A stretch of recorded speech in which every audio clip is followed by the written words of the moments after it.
எங்கள் வாழ்வும் எங்கள் வளமும் மங்காத தமிழென்று சங்கே முழங்கு, சங்கே முழங்கு, சங்கே முழங்கு. அன்னை இந்திய நாட்டுக்கு என் இறைவணக்கம், தாய் தமிழுக்கு என் தலைவணக்கம். சரஸ்வதி தேவியாய் காத்தருளும் ஆசிரியர்களுக்கு என் முதல் வணக்கம். ஆதிசக்தியாய் காத்தருளும் தலைமை ஆசிரியருக்கு என் சிறப்பு வணக்கம். அனைவருக்கும் என் அன்பு வணக்கம். கலை வளர்க்கும் தமிழ்நாடு என்ற தலைப்பில் எனக்கு தெரிந்த கருத்துக்களை உங்களுடன் உரையாற்றுவதில் நான் பெருமகிழ்ச்சி அடைகிறேன்.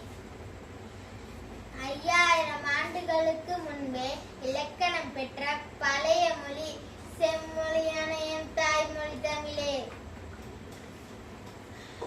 ஒழுக்கத்தை வற்புறுத்தும் தனி நூல்கள் பலவற்றை கொண்ட சிறந்த மொழி செம்மொழியான என் தாய்மொழி தமிழே.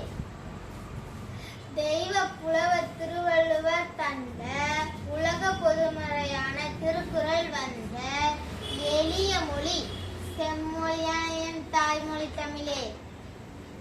இறைவனை அடைய திருப்பாவையும் திருவம்பாவையும் தோன்றிய இனிய மொழி செம்மொழியான என் தாய்மொழி தமிழே. தமிழ் கடவுள் முருகனை பற்றி சொல்லும் திருப்புகழும் வள்ளலார் பெருமான் தந்த திருப்பாவையும்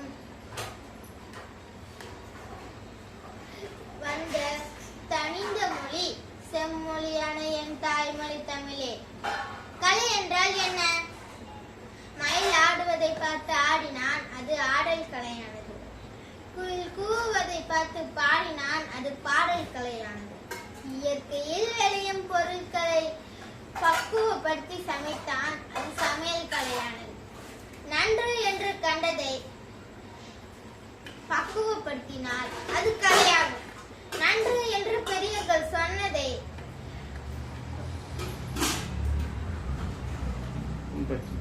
பின்பற்றினால் அது ஆச்சாரமாகும். கலையும் ஆச்சாரமும் சேர்ந்தால் கலாச்சாரமாகும். உலகில் எத்தனையோ கலாச்சாரங்கள் உள்ளது, ஆனால் மனிதகுலம் வெற்றி பெற இந்திய கலாச்சாரமே உள்ளது.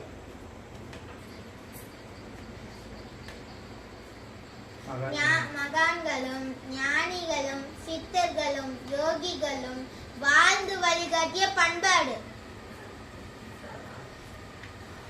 வான் புகழ் தந்த தமிழ்நாடு உள்ள இந்திய தேசம் ஒரு சக்தி களம். ஒரு இந்தியா 72 சிங்கப்பூருக்கு சமம். ஒரு இந்தியா 15 இங்கிலாந்துக்கு சமம். ஒரு இந்தியா மனித சக்தியில 3 அமெரிக்காவுக்கு சமம். என்ன வளம் இல்லை இந்த திருநாட்டில், ஏன் கையை ஏந்த வேண்டும் வெளிநாட்டில்? தமிழ் வாழணும்னா தமிழை வாழணும், தமிழ் வெற்றி பெறணும்னா தமிழை வெற்றி பெறணும். நாமெல்லாம் வெற்றி பெற்றா தமிழ் வெற்றி, தமிழ்நாட்டின் வெற்றி. நம்ம முதலமைச்சர் முத்துவேல் கருணாநிதி ஸ்டாலின் அவர்கள் கொண்டு வந்த திட்டத்தை பயன்படுத்தி மாணவர்கள் அனைவரும் செயல்பட வேண்டும். அதற்கு நாம் எல்லாம் அன்னை தந்தையை மதித்து ஆசிரியர்களை வணங்கி நல்லா படிச்சு நாட்டுக்கு உழைக்கணும். செய்வீங்களா? நீங்கள்